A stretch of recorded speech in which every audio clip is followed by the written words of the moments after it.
యువతేస్తనయా విభూతిః సర్వం యదేవ నియమేన వదనాయానాం ఆద్యస్యనఃకులపతేర్ముకులాభిరామం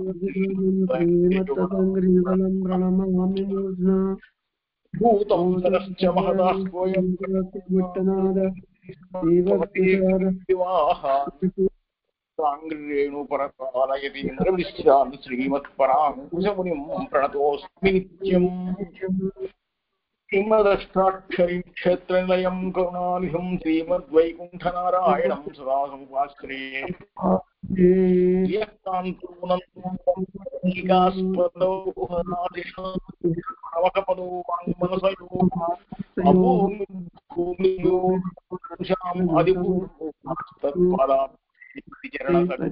భవతు మే బ్రహ్మ్యశిరసాచార్యాన్ దదాష్టీన వర్ధమనా బ్రహ్మసూత్రపదాం తస్మిదాంతార్థప్రకాశ్యతే.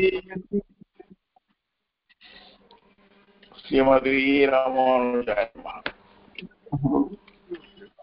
భాగవతోత్తం ద్వారా భగవద్ రామానుజుడు అనుగ్రహించినటువంటి వేదాంత దీపంలో తృతీయాధ్యాయంలో తృతీయ పాదంలో ఈరోజు మనం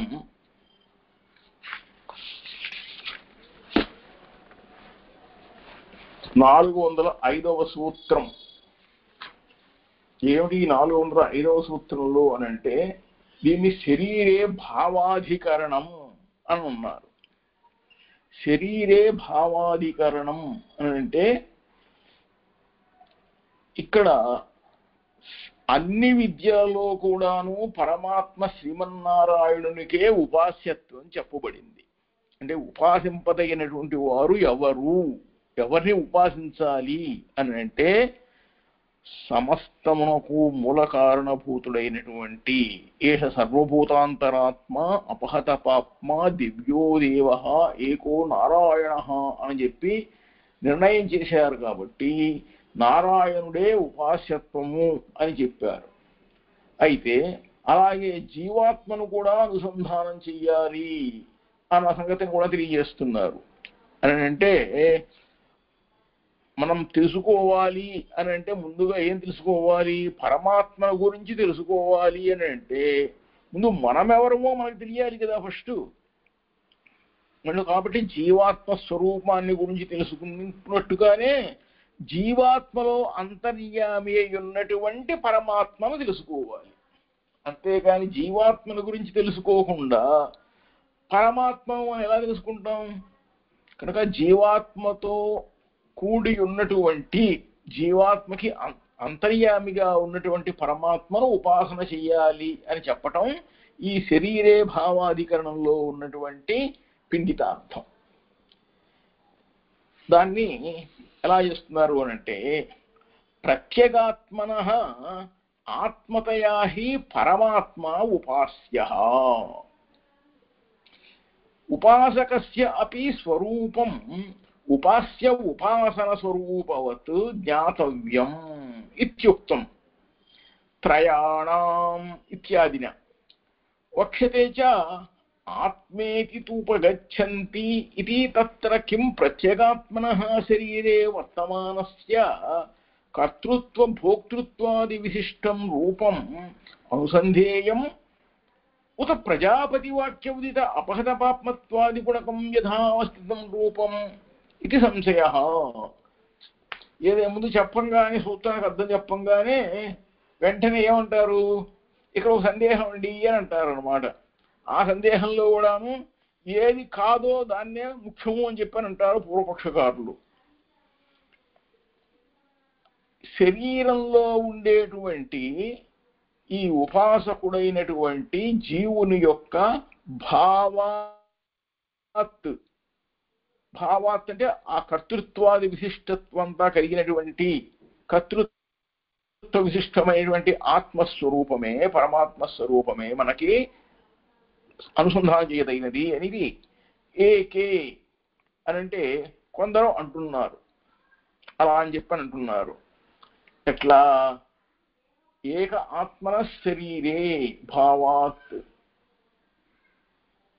కర్తృత్వాది విశిష్టమైనటువంటి ఆత్మస్వరూపమే అనుసంధానం చెయ్యాలి అని అంటే జీవాత్మయందు అంతర్యామిగా ఉన్న పరమాత్మనే ఉపాసన చెయ్యాలి అని చెప్పేసి, అట్లా ఉపాసించేటువంటి వానికి ఏం తెలుస్తుంది అంటే ఈ ఆత్మ భోక్తృత్వము కర్తృత్వము కూడాను కలిగి ఉన్నటువంటి పరమాత్మతో కూడి ఉన్నాడు అన్న విషయం తెలియజేస్తుంది మనకి. అంతేగాని జీవాత్మకు ఆత్మగా పరమాత్మ ఉపాసింపదగిన వాడు అనగానే జీవాత్మ పరమాత్మ ఉపాసన చేయటం అని అంటే అది సరికాదు. జీవాత్మను తెలుసుకొని జీవాత్మయందు అంతర్యామిగా ఉన్న పరమాత్మను తెలుసుకుంటే ఈ జీవాత్మకు పరమాత్మకు ఉన్నటువంటి విశిష్టైక్యం అంటే పృథక్సిద్జనరహ సంబంధం ఉదయడానికి స్పష్టమవుతుందన్నమాట. ఆ విధంగా త్రయాణం ఈ మూడింటి యొక్క అంటే ఈ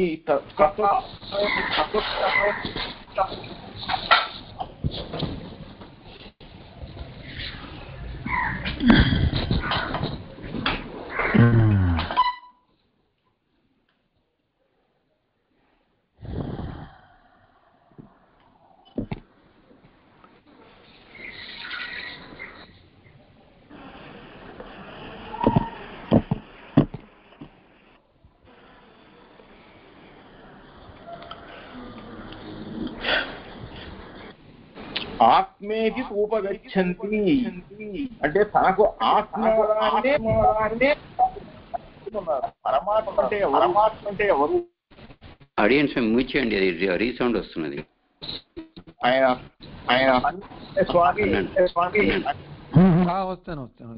కానీ అది రీసౌండ్ చేయండి, రీసౌండ్ వస్తుంది, మ్యూట్ చేసేసేయండి. ఒక్క నిమిషం. రీసౌండ్ ఇది ఎట్లా చేయాలి? అయిపోయింది మీరు అయిపోయింది నేను చేసేస్తాను. నాది డిస్కనెక్ట్ చేయనా?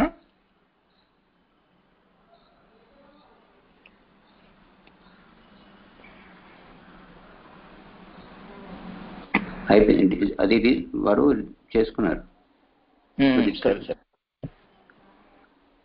సరే సరే. ఏం ప్రతిక్షణం కూడా చాలా డిస్టర్బెన్స్ వస్తుంది. ఆ విధంగా ప్రజాపతి వాక్యంలో కూడాను చెప్పబడినట్లుగా కర్తృత్వము భోక్తృత్వము రెండిటితో కూడినటువంటి జీవాత్మ యొక్క స్వరూపము అని అంటే జీవాత్మకు స్వరూపమే, జీవాత్మకు అంతర్యామైన పరమాత్మ స్వరూపమే మన చేత చింతింపదగినది అంటే ఉపాసన చేయదగినటువంటిది. అపహత పాప్మత్వాది గుణ విశిష్టమైనటువంటి వాడు పరమాత్మ అంటే ఆయన మన యందు ఉన్నప్పటికీ కూడాను ఆయనకు మన యొక్క దోషములేవి కూడా అంటవు. అందుకనే ఆయన అపహత పాప్మ, ఏ యొక్క దోషములు అంటని వాడు, అన్ని దోషములు కూడాను పూర్తిగా అంటనేటువంటి వాడు అనమాట. కాబట్టి పైగా కళ్యాణ గుణ విశిష్టుడు, అనంత కళ్యాణ గుణ విశిష్టుడైనటువంటి వాడు, సహజమైన స్వరూపం అనేటువంటిది పరమాత్మది. కాబట్టి మరి అయితే మరి సహజ కళ్యాణ గుణ విశిష్టమైనటువంటి పరమాత్మ స్వరూపాన్ని అనుసంధానం చెయ్యాలా, లేకపోతే జీవాత్మయందు అంతర్యామిగా ఉన్నటువంటి పరమాత్మను మనం అనుసంధానం చెయ్యాలా అంటే ఇక్కడ ఏం చేస్తున్నారు అనంటే జీవాత్మకు ఎటువంటి రూపం ఉందో ఆ రూపంలోనే అనుసంధానం చెయ్యాలి. అంటే జీవాత్మ ఎటువంటి వాడు అని అంటే జీవాత్మ ఎవరు? అతడు అజ్ఞుడు, అల్పుడు, అసమర్థుడు, దాసుడు, సర్వదా పరమాత్మను ఆశ్రయించి ఉంటాడు. కాబట్టి జీవాత్మను యొక్క స్వరూపాన్ని తెలుసుకుని అటువంటి జీవాత్మను శాసించేటువంటి ఆ జీవునికి అధికారి అయినటువంటి ఆ జీవుని అనుగ్రహించేటువంటి పరమాత్మను మనం అనుసంధానం చెయ్యాలి. అంచేత దానికోసం యథాకృతురస్మిన్ లోకే పురుషో భవతి. ఈ లోకంలో ఉపాసకుడు అనేటువంటి వారు ఎవరైనా సరే ఎవరిని ఉపాసన చేస్తారు అని అంటే ఎవరి వలన ఫలం కలుగుతుందో వారిని ఉపాసన చేస్తారు. అయ్యా నేను మిమ్మల్ని ప్రార్థిస్తున్నానండి అని అంటే నేనెవరో మీకు చెప్పుకోవాలిగా ఫస్ట్. కాబట్టి ముందు నన్ను ఇంట్రడ్యూస్ చేసుకుని తర్వాత మీ యొక్క మిమ్మల్ని గురించి అయ్యా నా ఇదేం తెలియజేసుకోవటం అన్నమాట. అట్లాగే ముందు జీవాత్మతో కూడాను తెలుసుకుని జీవాత్మ తన స్వరూపాన్ని తెలుసుకుని తన స్వరూపంలో ఏమిటి అని అంటే తన యందు అంతర్యామిగా పరమాత్మ ఉన్నాడు అని తెలుసుకుని తన యందు అంతర్యామిగా ఉన్నటువంటి పరమాత్మను ఉపాసన చెయ్యాలి.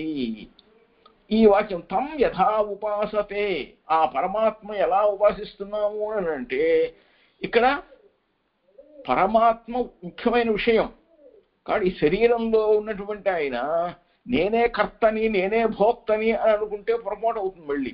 కాబట్టి కర్తృత్వ భోక్తృత్వ విశిష్టమైనటువంటి జీవాత్మ స్వరూపమే అవుతుంది.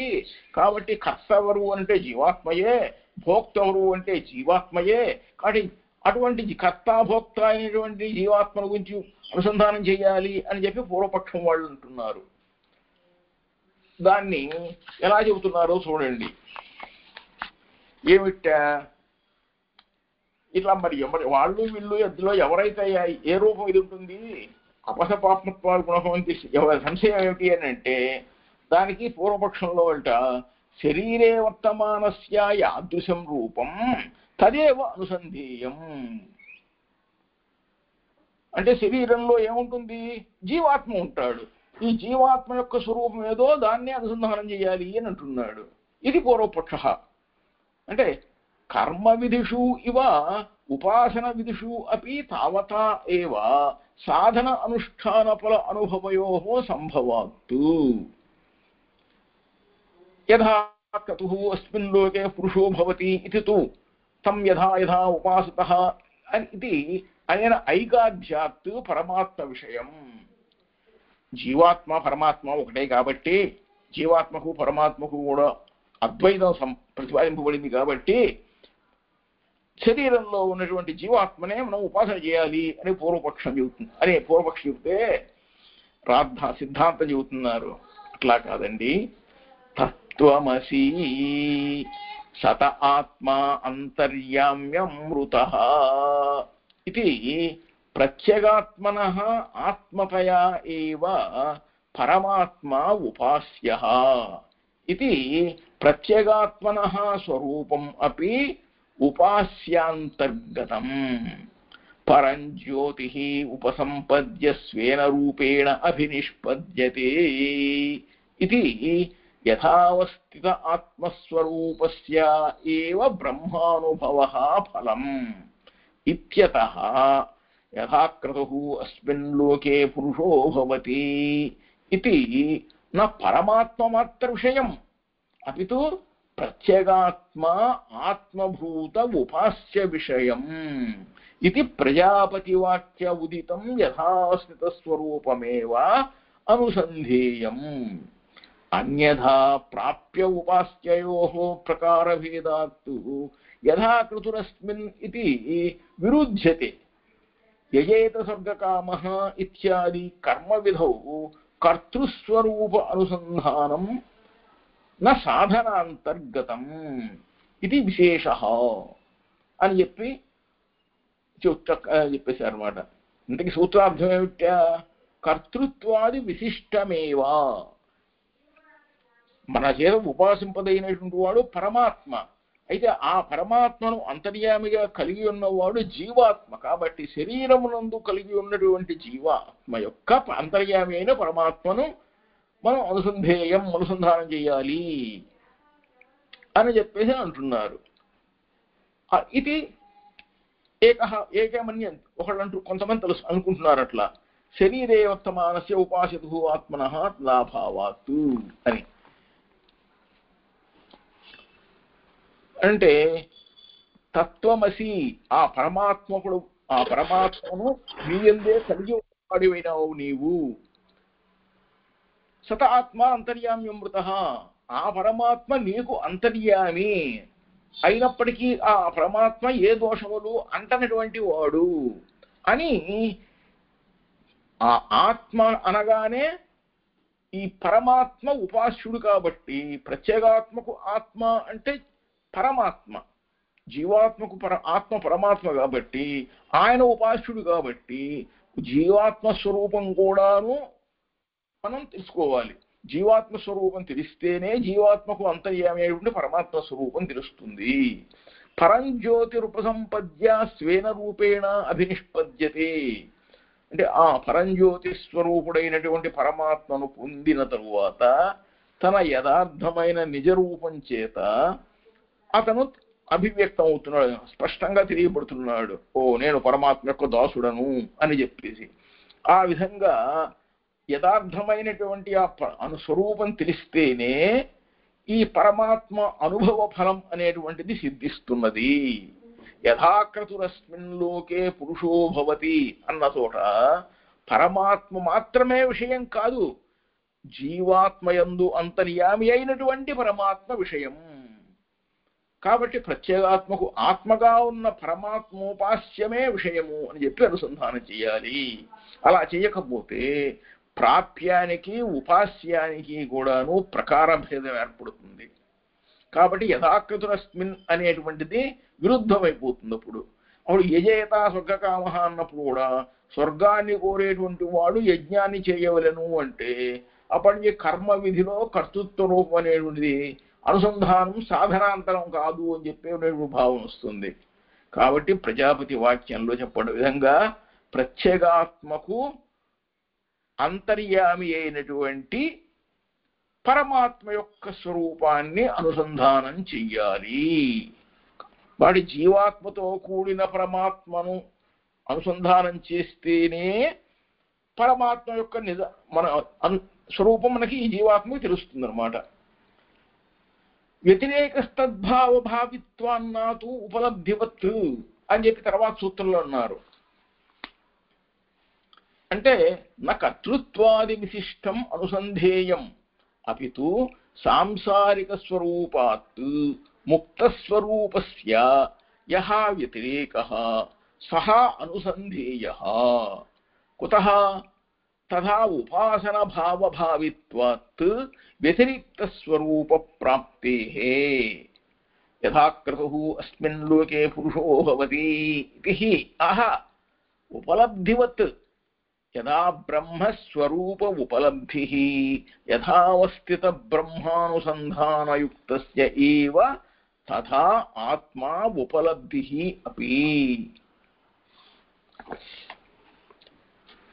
తూ అని చెప్తున్నా చూసారా, ఆ కర్తృత్వాది విశిష్ట రూపం అనేటువంటిది ఏదైతే పరమాత్మ ఉన్నాడో అంటే పరమాత్మ కర్తంతా నిజంగా ఎవరు జీవాత్మ కాదు కదా, పరమాత్మయే.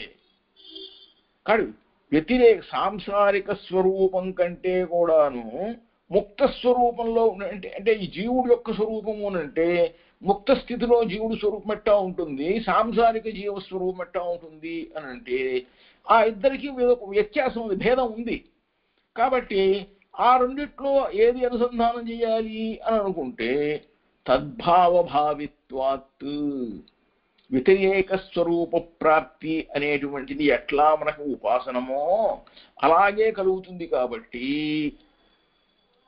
ఈ జీవుడు పరమాత్మ యొక్క ఆ దాసుడు అన్న భావనతో పరమాత్మను ఆశ్రయించి ఉన్నవాడు, పరమాత్మను విడివిడి ఉండడు అన్న విషయం తెలుసుకోవాలి. యథాక్రతురస్మిన్ లోకే పురుషో భవతి అని అంటే ఈ పరబ్రహ్మస్వరూప ప్రాప్తి అనేటువంటిది ఎట్లా కలుగుతుంది?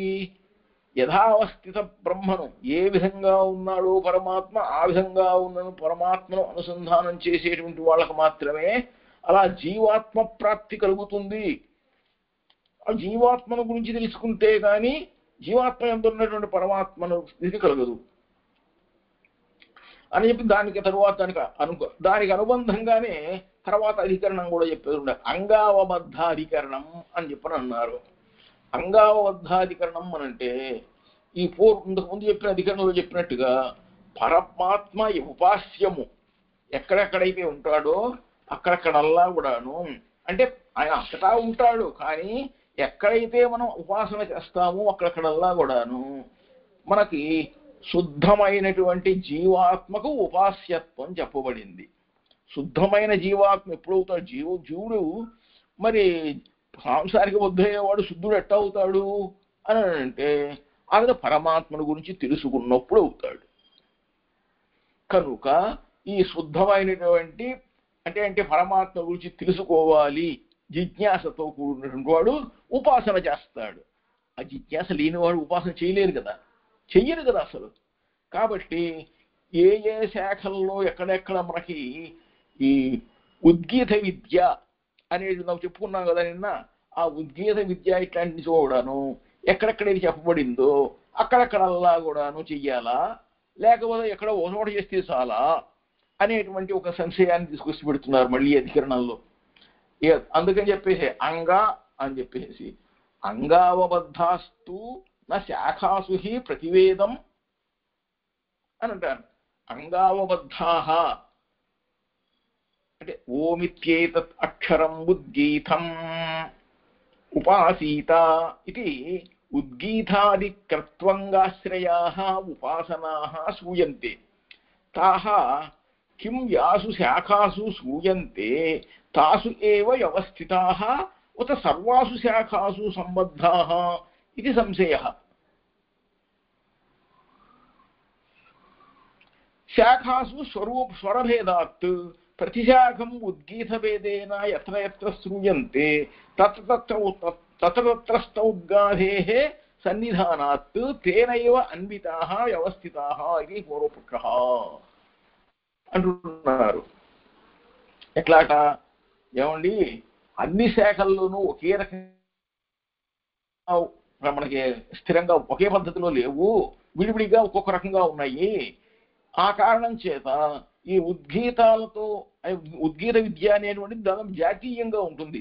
కానీ ఈ ఉద్గీతం అనేటువంటిది సమానంగా ఉంటుంది కాబట్టి, పైగా అది స్వర సంబంధం అనేటువంటిది అక్కడక్కడ ఉంటుందో కొన్ని తేడాలు వస్తాయి కాబట్టి ఒక్కొక్క చోట ఎక్కడ ఏ విధంగా ఉంటుందో అక్కడ ఆ విధంగా చెయ్యాలి అని చెప్పని అంటారు. అని సూత్రార్థం అంటే ఓమిత్యేదక్షరం ఉద్గాధ ఉపాసీత అని చెప్పి ఉద్గాసన కర్మ అయినటువంటి ఈ ఓం అనేటువంటిది, అంటే ఓం అనుకుంటే నేను చెప్పుకున్నాం కదా, ఋగ్వేదంలోంచి ఆ అనే అక్షరం వచ్చింది. ఆ ఇది ఋగ్వేదాదయాయత, ఊ ఇది యజుర్వేదాదయాయత, మ ఇది సామవేదాదయాయత, తాన్యక్షరాణి అభ్యుతపత్ ఓమిత్యగ్రే వ్యాహరేత్ అని చెప్పట్టుగా ఈ ఓంకారం అనేటువంటిది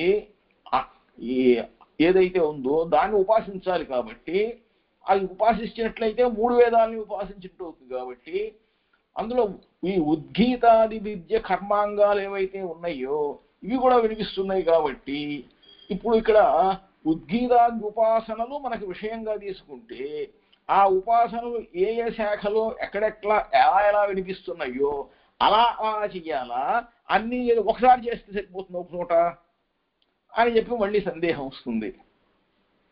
అని అంటే ఈ ఉపాసనలు పరమాత్మకు తెలియజేసేటువంటివి అన్నీ కూడాను, అన్ని శాఖలు కూడాను దేనికి సంబంధించినవి? పరమాత్మకు సంబంధించినవే. కాబట్టి అన్ని శాఖలలోనూ సుస్వరాలు ఉన్నాయి. వేరే వేరేగా ఉన్నప్పటికీ కూడాను ఈ ఉద్గీత సిద్ధ్య అనేటువంటి ప్రకారం ఏ శాఖలో నీకు ఇక్కడ వినిపిస్తోందో ఆ శాఖలో మనం ఆ శాఖ ప్రకారంలో ఎట్టా ఉందో స్వరం ఆ ప్రకారం చేస్తారు. కనుక వివిధ స్వరాలతో వివిధ రకాలుగా చేసినా కానీ చేసేది ఉద్గీత ఒకటే కదా. కాబట్టి ఈ ఉద్గీత వ్యక్తి భేదం ఉన్నప్పటికీ కూడా అక్కడక్కడ ఉండేటువంటి జాతీయంగా, అంటే అందరూ అన్నీ చేసేది ఉద్గీతమే కదా. స్వరభేదాలు ఉన్నది, ఎన్నో రకాల స్వరాలు ఉన్నాయి దాంట్లో కావచ్చు కాక, కానీ అంత జాతీయం ఒకటే కదా. కాబట్టి ఈ ఉద్గీత జాతీయత్వం అనేటువంటిది సమానం అవుతుంది. కాబట్టి ఉద్గీత ఉపాసీత అని చెప్పారు. అందుకని అంటే ఎక్కడైనా సరే ఉద్గీత తీసుకుని ఓంకారాన్ని తీసుకుంటే సారిపోతుంది అని చెప్పి ఇది సర్వసంబంధం అవుతుంది, అన్ని సర్వశాఖలకి కూడా సరిపోతుంది అని చెప్పేసి సిద్ధాంతం చేస్తున్నారు. యద్యపి ఉద్గీత వ్యక్తిభేదో విద్యతే తథా అపి తత్ర తత్ర చ ఉద్గీత జాతీయత్వేన సంబంధాత్ సర్వేషాం చ ఉద్గీత జాతీయత్వ అవిశేషాత్ ఉద్గీతం ఉపాసీత ఇది శ్రుత్యా ఏవ సర్వసంబంధః ఇది సర్వశాఖాసు సంబధ్యంతే అని చెప్పన్నారు. దాంట్లో తర్వాత దానికి అనుబంధంగానే సూత్రంలో ఏమన్నారు, మంత్రాదివత్వ అవిరోధ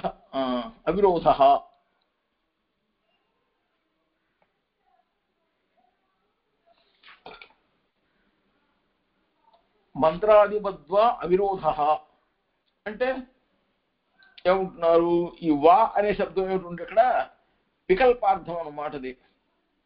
అంటే క్రతువుకు అంగమైనటువంటి దాని గురించి వా శబ్ద తత్ర అర్థే యథా మంత్రాదీనాం క్రత్వంగభూతానాం ఏకైక శాఖా అభిహితానాం సర్వశాఖాసు క్రతోః ఏకత్వేన సర్వత్ర సంబంధః న విరుధ్యతే తద్వచ్చ అవిరోధః అని అంటారు. అని అంటే అన్ని శాఖలలో కూడాను క్రతువు ఒకటే కదా అయింది చేసేది, కాబట్టి ఒక్కొక్క శాఖలో ఎట్లా ఒక్కొక్క రకంగా విధింపబడ్డా కానీ అన్ని శాఖల్లోనూ చేయబడేటువంటి క్రతువు ఒకటే కాబట్టి అన్నింటికీ సంబంధం అనేటువంటిది ఉండటం వల్ల ఏ విరోధము లేదు అని చెప్పేసి అని అన్నారు. దాని తరువాత భూమధ్యాయస్త్వాధికరణం అని అంటారు. ఈ భూమధ్యాయస్త్వాధికరణం అని అంటే ఇందాక ఉద్గీత విద్యను గురించి చెప్పారు కదా, అందులో సామావయవంగా చెప్పబడినటువంటి ఉద్గీత అనేటువంటిది ఎట్లా ఉంటుందో అంటే 3 అక్షరాలు వస్తున్నాయి అనుకున్నాం కదా ఓంకారంలో. అందులో సామ అంటే సామవేదంలోంచి ఉత్పన్నమైనది ఏంటి, మకారం అన్నమాట. ఆ సమస్త సామావయమైనటువంటి ఉద్గీతాది రూపంగా సమస్తంగా ఉపాసనం అనేటువంటిది చాలా శృతి ప్రసిద్ధమైనది. అంటే ఓ అంటాం కానీ మకారమే ఎక్కువగా ఇచ్చేస్తుంటాం అన్నమాట. ఓం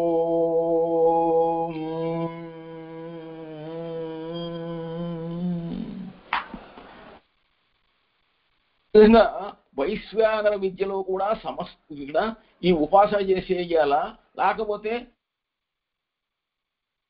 ఉద్గీత ఒక్కసారి చెప్పుకుంటే సరిపోతుందా అని అంటే అటువంటి సందేహంతోనే స్వాధికరణం అనే దాన్ని ఆరంభం చేస్తున్నారు. ఎట్లాగట, భూమ్నః క్రతువతు జాయస్త్వం తథాహి దర్శయతి వైశ్వానర విద్యాయాం స్వర్లోక ఆదిత్య వాయు ఆకాశ పృథివీ అవయవః వైశ్వానరాత్మా ఉపాస్యః సుతః తత్ర కిం వ్యస్తస్య ఏవ ఉపాసనం కార్యం ఉత వ్యస్తస్య సమస్తస్య చ అత సమస్తస్య ఏవ ఇది సంశయః. అంటే ఈ అధికరణంలో సమస్త భూమ్నః అంటే టోటల్ సమస్త ఉపాసనకి జాయస్త్వం శ్రేష్టత్వము అని చెప్పి ప్రమాణంగా చెబుతున్నారు. భూమ్నః జాయస్త్వం అంటే ఏమిటంటే సమస్త ఉపాసనకే శ్రేష్టము అని శ్రేష్టము అని చెప్పి ప్రమాణం. ఎట్లాగంటే క్రతువత్ అని అంటే వైశ్వానరం ద్వాదశాకపాలం నిర్వపేత్ యథా అష్టాకపాలః అని చెప్పనుంది. వైశ్వానరాత్మనః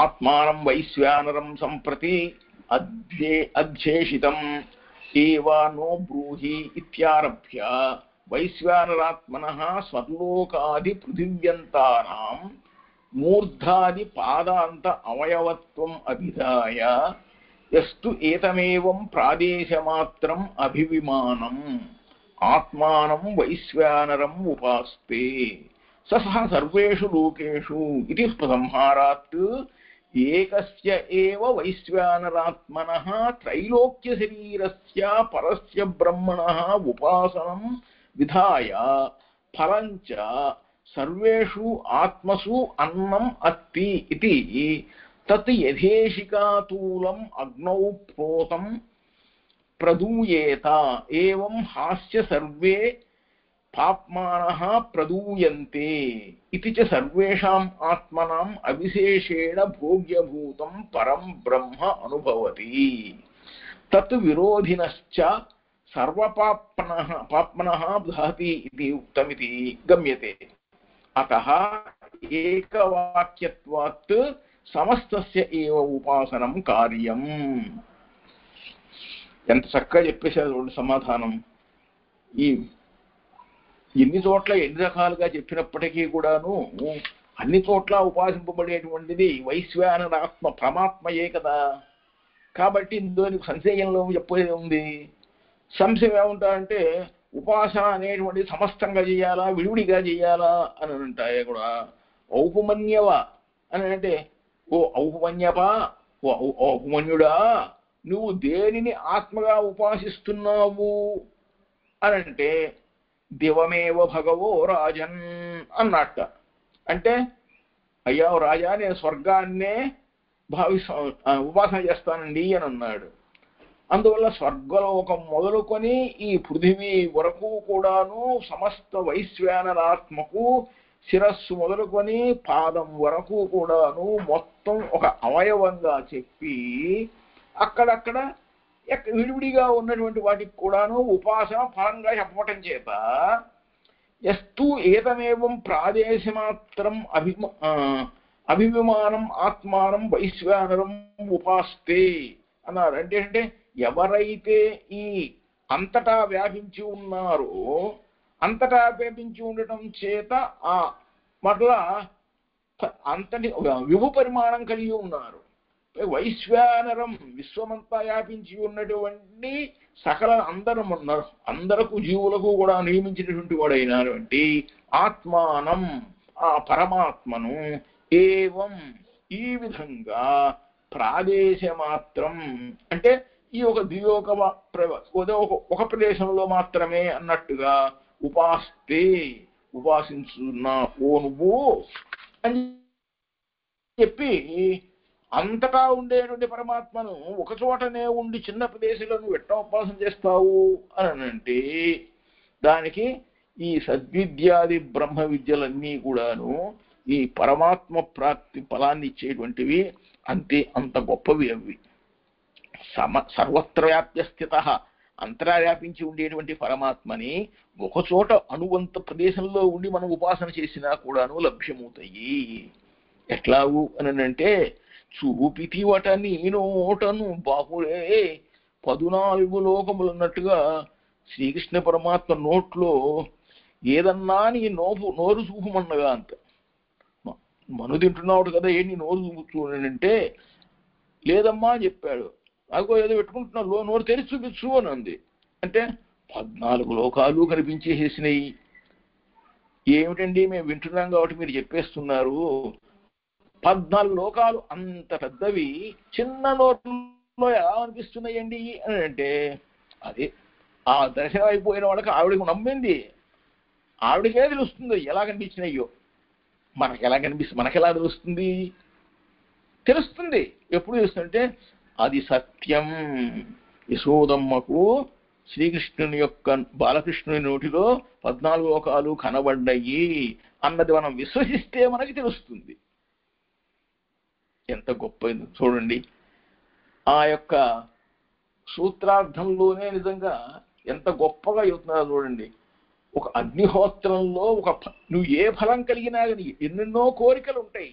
ఎన్నో కోరికలు కలిగినప్పటికీ కూడాను అవన్నిటినీ కూడాను తీరాలి అన్నా నీకున్న దోషాలు పోవాలి అన్నా కూడాను ఏం చేస్తాము అని అంటే ఆత్మానం వైశ్వానరం సంపర్య అధ్యేషితం ఏవనో బ్రూహి ఇత్యారభ్య వైశ్వానరాత్మనః సర్లోకాది పృథివ్యాంతానాం మూర్ధాది పాదాంతవయవత్వం అవిధాయ పరమాత్మ మొత్తాన్ని కూడాను చెప్పుకుంటూ వచ్చి వర్ణించుకుంటూ వచ్చి చేసేసి ఎస్తు ఏతమేవం ప్రాదేశ మాత్రం అభిమానం ఆత్మానం వైశ్వానరం ఉపాస్తి సర్వేషు లోకేషు ఇది ఉపసంహారాస్తు.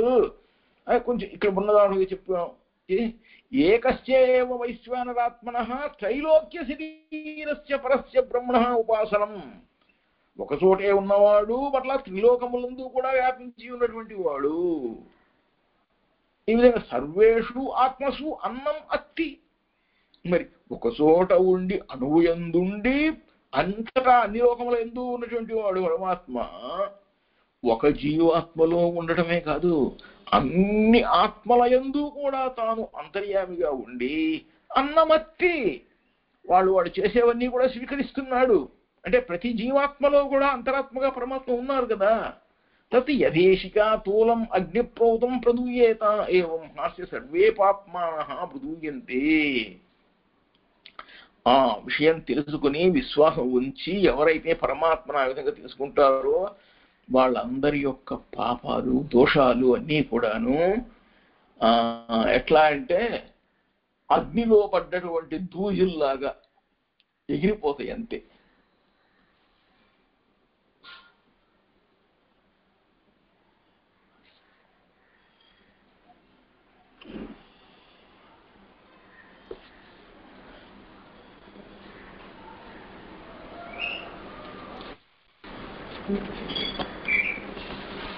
ఆ పరమాత్మ యొక్క ఆనంద స్వరూపాన్ని మనం తెలుసుకుంటే ఈ అసంఖ్యాకమైనటువంటి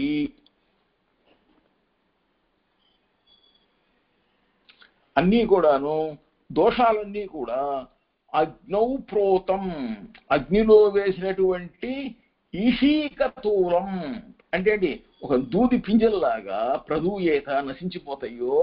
అంటే ఏమిటి, అగ్ని చిన్నదే కావచ్చు కాక నువ్వు తీసుకొచ్చి పెద్ద పెద్ద బస్తాలు దూది పింజలైన దాంట్లో వేస్తే ఎట్లయితే భస్మైపోతాయో అదేవిధంగా సకల ఆత్మల యొక్క అన్ని పాపాలను కూడాను నశింపచేసే విధంగా సంపూర్ణమైనటువంటి భోగ్యమైనటువంటి పరమాత్మను మనం అనుభవిస్తున్నాము.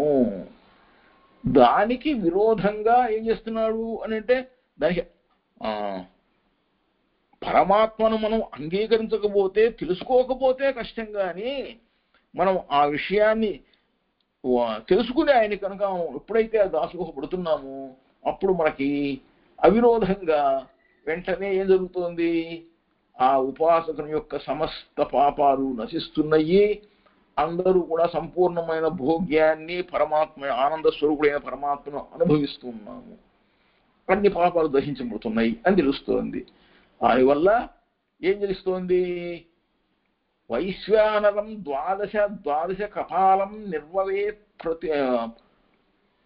పుత్రే జాతే యథాష్టాకపాలో భవతి. అంటే పుత్రుడు కలుగుతున్నాడు అనగానే వైశ్వానర దేవతాకమైనటువంటి ద్వాదశ కపాలంలో ఏ విధంగా అయితే పురోడాశాన్ని హోమాన్ని చేయటం అనేటువంటిది సంప్రదాయంగా అవుతుందో, ఎందువల్ల అష్టాకపాలన్నీ కలుగుతున్నాడు కలిమాడవుతున్నాడు అని అంటే అది సిద్ధాంతం.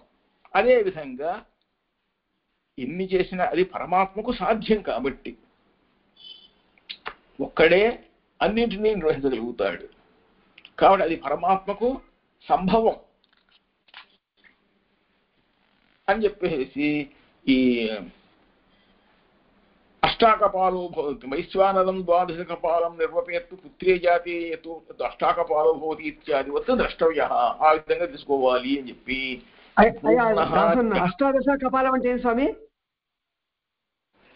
18 అది మనకు దాంట్లో వైశ్వానరం అనేటువంటిది చేసినప్పుడు పిల్లవాడు బిడ్డ పుట్టాడు అని అంటే, ఒక బిడ్డ పుట్టినప్పుడు ఒక హోమాలు యజ్ఞంలే చేస్తారట. ఎట్లా చేస్తారు అంటే 12 కపాలాలతోనూ 18 కపాలాలతోనూ కూడాను ఒక హోమం చేస్తారట. ఆ హోమం చేస్తే ఎందుకు చేస్తారు అని అంటే, ఆ ఉండేటువంటి దోషాలన్నీ పోవటం కోసం హోమం చేయాలి. ఆ విధంగా ముందు పురోడాశం తయారు చేసి పురోడాశం తర్వాత హోమం చేయాలి అని పురోడాశం తయారు చేసి దాంతో హోమంలో వెయ్యాలన్నమాట. అది ఈ విధంగా చేస్తే అష్టాకపాలాలు కలిగిన వాడు అవుతాడు, మొత్తం అన్ని దోషాలు కూడా అన్ని రకాలుగా పోయినవాడు అవుతాడు అని చెప్పనంటారు. ఈ అష్టాకపాల హోమం చేయడం ఎట్లాగు అనేటువంటి అది అది చేయించే వాళ్ళకి తెలియాలి. అందుకనే ఇది కొంచెం మనకి కొంచెం ఇదిగా ఉంటుంది. అయ్యా కొంచెం గుర్తుకొచ్చింది స్వామి, మీరు ఇచ్చిన హింట్ వల్ల గుర్తుకొచ్చింది అయ్యా. అది ఎందుకంటే ఆ విధంగా పరమాత్మ యొక్క కారణంగా వైశ్వానరం ద్వాదశ కపాలం నిర్వపేత్తు పుత్రే జాతే, బిడ్డ పుట్టినప్పుడు ఇట్లా చెయ్యాలి శాంతి అని చెప్పున్నది ఏంటంటే ఎట్లా జరుగుతుంది ఏంటంటే ఎట్లాగే ఈ పురోడాసాన్ని కొంచెం కొంచెం హోమంలో వేస్తే మొత్తము దోషాలు పోతాయో ఆ విధంగా అని అంటున్నారు. ఇంకా దీనికన్నా ముందు చెప్పిన ఉదాహరణే బాగుంది. ఎట్లా దూది పింజల్లాగా ఎగిరిపోతాయి, అగ్నిలో పడిన దూది పింజల్లాగా భస్మైపోతాయి అన్నట్టుగా. దాని తరువాత శబ్దాది భేదాధికరణం. ఈ శబ్దాది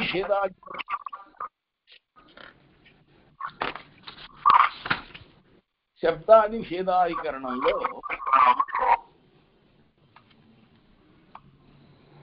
అంటే 110వ సూత్రం నానాశబ్దాది భేదాత్ అని అంటున్నారు. నానాశబ్దాది భేదాత్ అనంటే సద్విద్య, దహర విద్య, శాండిల్య విద్య. రీసౌండ్ వస్తుంది స్వామి, అది పెరుమలాచార్య వారు మ్యూట్ చేయాలి. మ్యూట్ చేస్తా, ఒక్క నిమిషం.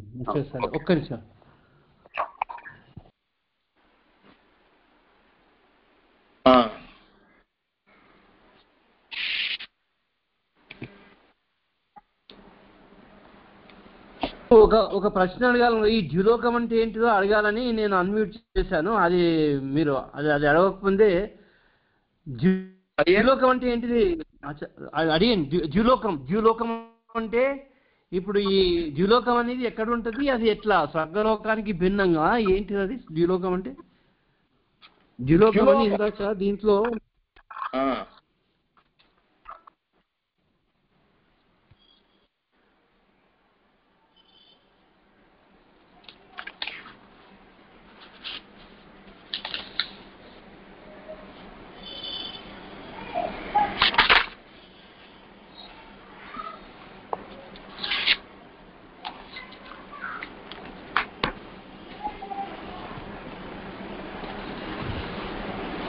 అంటే ఇవన్నీ వివిధ లోకాలు ఉన్నాయి కదా, వివిధ లోకాల్లో కూడాను ఎక్కడెక్కడైనా చేసినట్టు కూడాను అవన్నీ కూడాను ఒక చోటకే అన్ని కూడాను ఎట్లయితే ఈ హోమం చేస్తే నశించిపోతాయో ఆ విధంగా మనము పరమాత్మను భోగ్యంగా అనుభవించవచ్చు. సకల ఆత్మలు కూడా సంపూర్ణంగా పరమాత్మను అంగీకరించినట్లయితే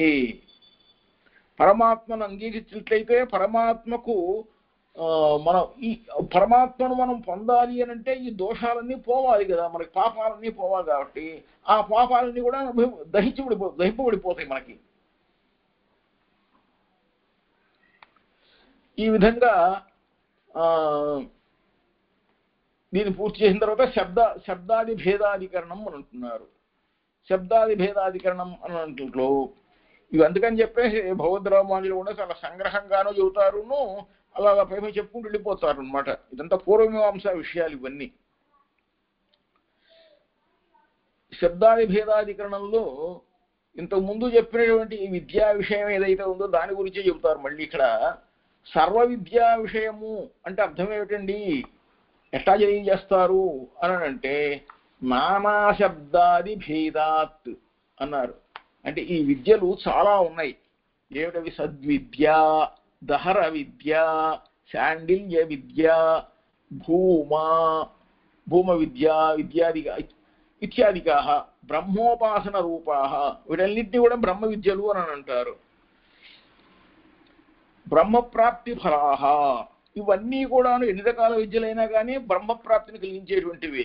కాబట్టి ఏక విద్య ఉతన్నా, ఇవన్నీ ఒకే విద్య కింద లెక్కొస్తాయా కాదా అని చెప్పి సందేహము అని అంటే ఉపాస్యస్య బ్రహ్మణః ఫలస్య చ ఏకత్వాత్తు వేద ఉపాసీత ఇది చ పర్యాయత్వాత్తు ఉపాసింపుము, ఉపాసించవలెను, తెలుసుకొనవలెను అని చెప్పి ఎన్ని పర్యాయ పదాలుగా చెప్పినా కానీ ఇది ఏక విద్యయే అని చెప్పి పూర్వపక్షం చేస్తే దానికి సమాధానంగా సిద్ధాంతం చెబుతారు.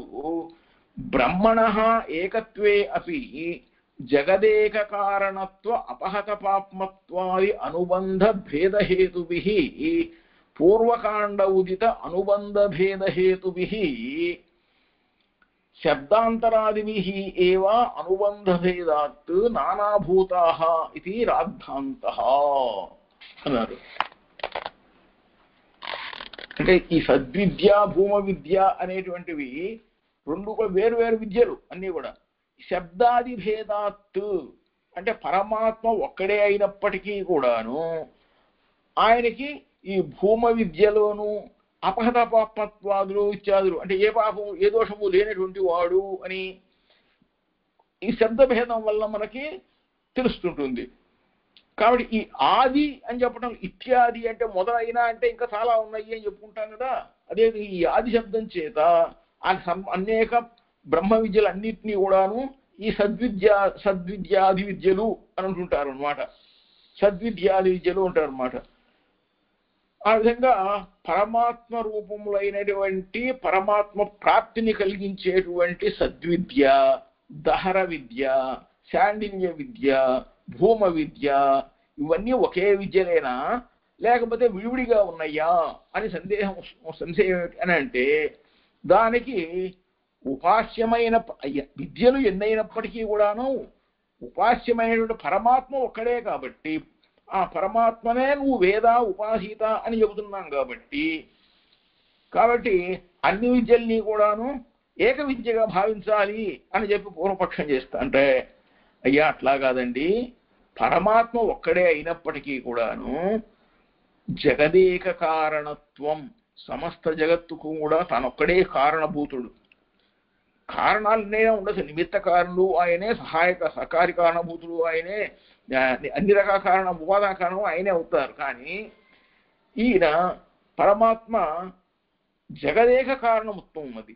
అలాగే అపహత పాపమత్వం అంటే ఏ ఒక్క దోషము లేనటువంటి వాడు, అన్ని దోషములు నశించినటువంటి వాడు, పాపములు లేనటువంటి వాడు ఆయన.